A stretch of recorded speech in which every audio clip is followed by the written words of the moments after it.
They say if you love something, let it go. If it comes back, it's yours. If it starts a multi-state criminal investigation and several structural fires, it's probably my boyfriend, Jungkook. Honestly, he's always been a I'd burn the world for you kind of guy. I thought it was just a spicy metaphor to keep the spark alive, you know? Like, aw, thanks, babe. I'd commit light treason for you, too.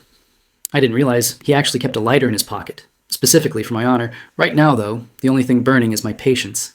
Taehyung, I will literally liquidate your college fund if you touch that fry, I snap, pointing my fork at him like a weapon. Taehyung pauses, his hand hovering over my plate of crinkle cuts. He looks at me with those big puppy dog eyes that usually work on everyone else. Not today, Satan spawn. YNB for real, Tae whines, slouching back into the red vinyl booth. You have like 40 fries. I have 0 fries. The math isn't mathing. It's basically a human rights violation. Ella, tell her to chill. Ella doesn't even look up from her iced coffee, her straw making a loud, aggressive slurping sound as she hits the bottom. Give it up, Tae. She's in hangry mode. You're lucky she hasn't bitten your hand off yet. And I'm staying out of it. Last time I got between you two, I got syrup in my hair. I grin in triumph, taking a huge bite of my waffle. It's a perfect Friday afternoon. We just spent 3 hours thrifting down by the Southside docks. The weather is gorgeous, and I am thriving. I'm not hangry, I protest, stuffing 3 fries into my mouth at once. I'm just protective. It's an alpha trait. You wouldn't understand. An alpha trait? Ella snorts, finally looking up. Is that what we're calling it now? You've been hanging out with Jungkook too much? Next thing you know, you'll be wearing tailored suits and staring intensely at city skylines while drinking expensive scotch. I'd look hot in a suit, I mumble, grinning.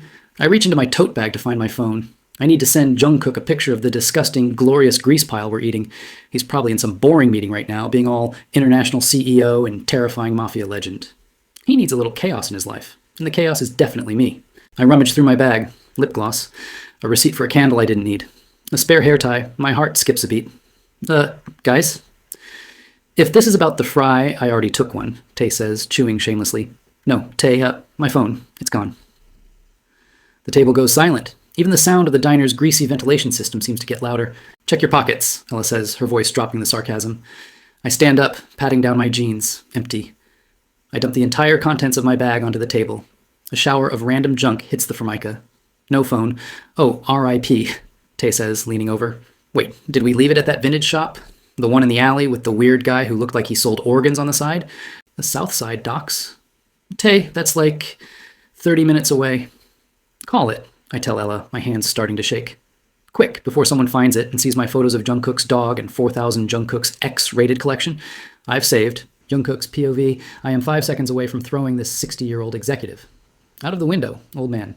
And as you can see on slide 42, the .logistics for the Busan port are JK. Boring, I interrupt. The room goes dead silent. You could hear a pin drop L. I lean back in my chair, my fingers interlaced behind my head. I don't care about Busan. I don't care about shipping routes. I care about the fact that it is 2:45 p.m. and I haven't heard from my princess in exactly 3 hours and 12 minutes. She's out with Taehyung and Ella, which means she's likely distracted by something shiny or edible, but the itch in my chest, the one that only she can soothe, is starting to burn. I pull my phone from my blazer. I don't give a damn about the meeting. I hit her contact. My princess, it rings. Once, twice, 3 times. Usually she picks up the second ring with a, "Hey, Cookie." That makes my entire day feel less like a war zone. The line clicks open. "Hey, princess," I say, my voice softening instantly, a small smile tugging at the corner of my mouth. "Are you done spending all my money, or do I need to increase your limit again?" "Yo, who's this?" Every muscle in my body locks.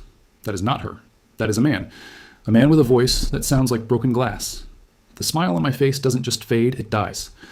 "Who are you?" I ask. My voice is a low, vibrating growl. The executives at the table visibly flinch, 2 of them, actually scooting their chairs back. "Doesn't matter," the guy on the other end chuckles. I hear the sound of a car horn and wind. He's outside. I found this fancy-ass phone in the dirt. Real pretty girl on the lock screen, too. Maybe I'll track her down and see if she's as fun and hot as she looks. Crack. The glass of water in my hand shatters, shards of crystal, and water spray across the table, but I don't feel the cuts on my palm. All I feel is a white-hot, blinding surge of protective rage. "Listen to me very carefully," I say, and the sheer lethality in my tone makes the executive who was speaking drop his laser pointer. "You have 10 seconds to tell me where you found that phone before I make it my life's mission to ensure you never breathe again."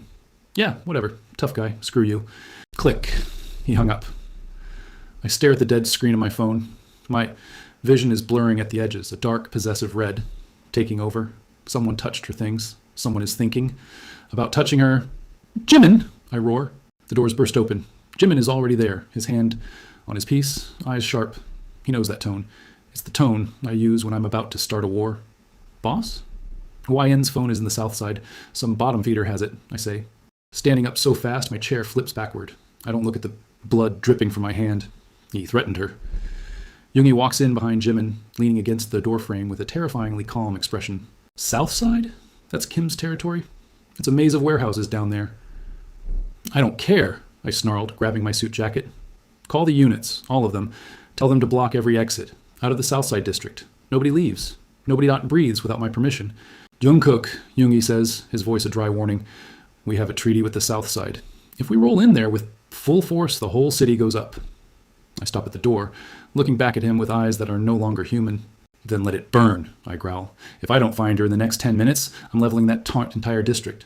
Jimin, get the gasoline. Yoongi, get the matches. We're going hunting. YYN's POV. Back at the diner, I'm blissfully unaware that the city is currently entering a Stage 5 lockdown. I found it, I yell, jumping up. Wait, really? Ella asks, hopeful.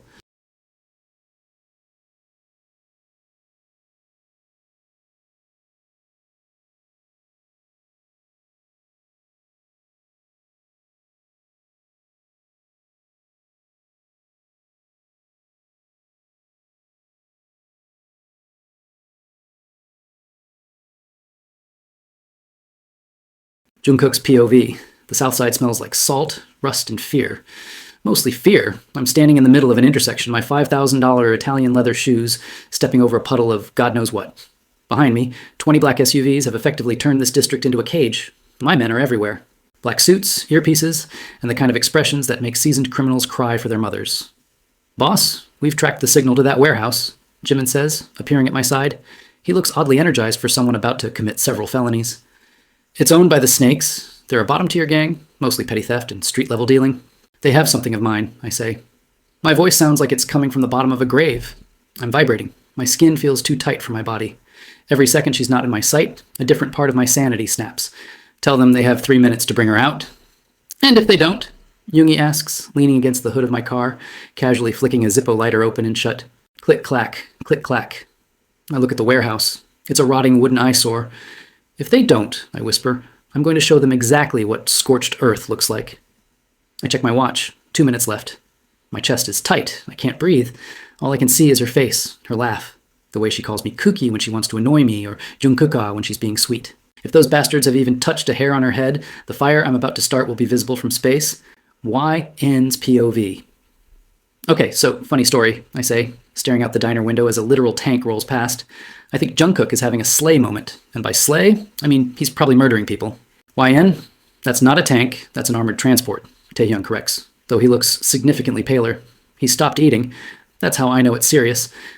And why would he be doing this over a phone? Because he's obsessed, Tai, Ella hisses, grabbing her purse. We told you! The man is a walking red flag with a hot face and $1 billion. He thinks she's kidnapped. Give him call from my phone, Tae said. Bruh, I don't remember phone numbers. You know that? I don't have a very good memory. Anyways, I need to find him, I say, my heart doing a weird, fluttery panic dance. It's terrifying, yeah, but also, okay, maybe I'm a little toxic, because the fact that maybe he's mobilizing a small army for me is kind of giving me butterflies. Is it arson? Yes. Is it romantic? Also, hell yeah. How are we going to find him? Tae asks. The whole south side is blocked off. I know a back way, I say, grabbing my coat. Through the old pier. We used to sneak in there as kids. We bolt out of the diner. The streets are empty. People are literally locking their shutters. It feels like a zombie apocalypse, but instead of zombies, it's just one very angry, very hot CEO with a god complex. Jungkook's POV, time's up. A man crawls out of the warehouse. He's shaking, holding a phone, her phone, in a trembling hand. He's one of the Snake's low-level runners. Please, he screams, dropping to his knees. I just found it. I didn't know it belonged to the John family. I was just kidding on the phone. I didn't touch her. I walk toward him, my pace slow and predatory. I snatch the phone out of his hand. The screen is cracked. My heart hammers against my ribs. Where is she? I growl, grabbing him by the collar and lifting him off the ground. I don't know, I swear. The phone was just lying in the alley. I look into his eyes. He's telling the truth. He's too pathetic to be lying, but it doesn't matter. The rage is a physical thing now, a heat in my gut that needs an outlet. If she's not here, she's somewhere else, and I am losing time. The fact that this place, this filthy, disgusting district, even existed near her makes me want to erase it. I drop the man and turn to Yoongi. He's telling the truth, Yoongi notes, eyeing the warehouse. She isn't inside. I don't care, I say, my voice cold as death. They threatened her. They made me think she was gone. This place is a reminder of the minutes I spent thinking my life was over. I take the Zippo from Yoongi's hand. Jungkook, wait, Jimin says, his voice a bit more serious. If you light this, there's no going back. The police, the other families. Let them come, I snap. I flick the lighter. The flame is small, orange, and beautiful. I told her once that I'd burn the world for her. I think it's time I proved I'm a man of my word. I toss the lighter onto the trail of gasoline Yoongi had already started prepping. Whoosh! The fire climbs the side of the warehouse instantly. The dry wood catches like paper. The orange glow reflects in my eyes, and for a second I feel a sick sense of peace. If the world is on fire, it's easier to find her in the dark. John Jungkook, you absolute moron. My heart stops. That voice, I spin around. Emerging from the shadows of the pier, breathless, messy-haired, and looking absolutely livid is YN. She's flanked by a terrified Taehyung and an exhausted Ella.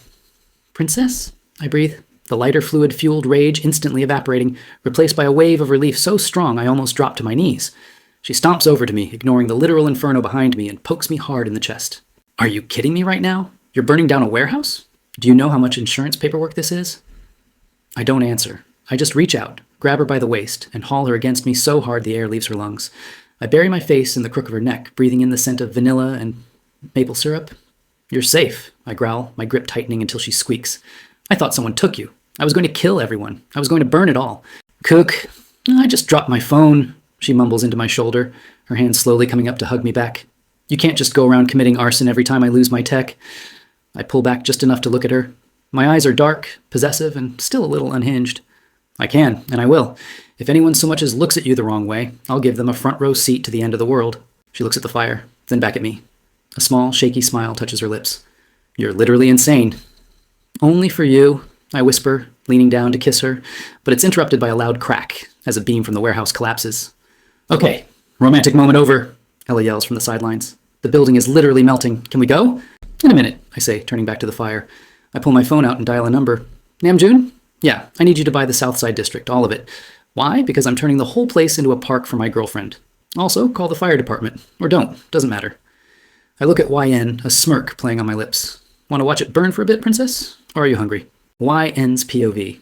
Standing in front of a massive, roaring warehouse fire while your boyfriend holds you like you're a fragile glass doll is an experience. It's a 0-10 for the environment, but honestly, a 10-10 for the he's literally obsessed with me vibes. I can feel the heat radiating off the building, but the heat radiating off Jungkook is worse. He hasn't let go of my waist for even a second. Kook, honey, I whisper, leaning my head against his shoulder. The sirens are getting really loud, like we're definitely going to jail. Loud and like we're definitely ending up on the 9 o'clock news. Doesn't matter, Jungkook mutters into my hair. I'll buy the news station, and I'll buy the police station before the handcuffs even touch my wrists. I'm not even kidding. This is like romantic wrong kind of era, Taehyung whispers from behind us, clutching a bag of leftover fries he somehow rescued from the diner. Actually, scratch that. This is full-blown villain origin story energy. Ella, are we the sidekicks or the casualties? We're the witnesses who are going to get disappeared if we don't shut up, Ella deadpans, though she's recording the fire on her phone. This is going to look so good on my dump later. Suddenly, the vibe shifts. The air goes from chaotic romantic to deadly serious in a heartbeat. 3 black sedans, not Jungkook's, screech to a halt on the opposite side of the burning building. Men in gray suits pile out. They look like the kind of people who dissolve problems in acid. Jungkook's grip on me goes from possessive to crushing. He steps in front of me, shielding my entire body with his own. Jimin. Yoongi, Jungkook says, his voice dropping into that terrifying, quiet register that makes my stomach do flips. Front and center. Jungkook's POV. The snakes, of course. They're late to their own funeral. I've just incinerated their main distribution hub because one of their lowlives had the audacity to speak my girl's name over a phone he stole. Honestly, they should be thanking me for cleaning up their trash. The leader of the South Side crew, a sleazy guy, Mingyu steps out of the lead car. He looks at his burning warehouse, then at me, and his face goes a shade of purple. John! Mingyu screams, his voice cracking over the roar of the fire. You scorched a neutral district. Over what? A fucking phone? You're wrong, Mingyu, I calls back, my voice chillingly calm. I reach back, grabbing YN's hand and bringing it to my lips, kissing her knuckles while keeping my eyes locked on the enemy. I didn't do this for a phone. I did it because your pathetic little bottom feeder threatened the only thing in this world I actually give a damn about. And if you don't leave in the next 30 seconds, I'm going to see if your lungs burn as fast as this would. You're insane, Mingyu screams, reaching into his jacket. You'd start a citywide war for her? I'd burn this entire country to ashes just to keep her smiling, I say. And I've never meant anything more in my life. Yoongi steps up next to me, clicking his tongue. Boss, we've got a problem. They brought reinforcements. About 40 more cars just entered the perimeter. I feel YN's hand tighten in mine. She's scared. The butterflies in my stomach turn into a swarm of hornets. No one makes her feel unsafe. No one. You're a dead man, John, Mingyu roars, reaching into his blazer. Treaty is over. Kill them all. Jimin! Yoongi! I roar. It's instant. The street explodes into a symphony of gunfire and breaking glass. Jimin is already sliding over the hood of a car, his dual-wielding handguns turning the air into a lead-filled nightmare. Yoongi is somewhere in the shadows, probably already setting up a secondary explosion because he's a chaotic bastard like that. Jimin, get her out of here, I command, practically shoving YN toward him. No, Jungkook, don't, she screams, her eyes wide and wet. You're going to get hurt. Go, princess, I yell, spinning her around to face the car. My heart feels like it's going to burst out of my ribs. If a single scratch touches you, I'll never forgive myself. Now move! Jimin grabs her arm, hauling her toward the armored SUV. Taehyung and Ella are already diving into the back seat, looking like they've aged 10 years in 10 minutes. I turn back to Mingyu, a feral, bloodthirsty grin pulling at my lips. I don't even use my gun. I grab a nearby metal pipe and start toward them. I want to feel the bones break. I want them to know exactly why you don't touch John Jungkook's world. But then, a glint of light from the rooftop of the warehouse next door catches my eye. A sniper. My heart stops. Time literally slows down. I see the red laser dot. It's not on me. It's dancing across the back of YN's white jacket as she's halfway into the SUV. YN, get down! I'm running. My lungs are burning. My shoes are skidding on the asphalt. I'm not going to make it. I'm too far away. Crack. The sound of the sniper rifle is the loudest thing I've ever heard. YN's POV. The world goes quiet. I feel a sharp, hot sting in my shoulder and then the force of something or someone slamming into me. I hit the floor of the SUV hard. The smell of copper and smoke fills my nose. Jungkook? I gasp, my voice sounding like it's underwater. I look up, and the last thing I see is my beautiful menace face hovering over mine. He looks terrified. There's a dark stain spreading across his white dress shirt right over his heart. I told you, he whispers, his voice breaking as he collapses on top of me. I'd burn it all. For you. Outside, the warehouse groans and finally collapses, sending a wall of fire and debris into the sky, swallowing everything in a blinding orange light. Then, everything goes black.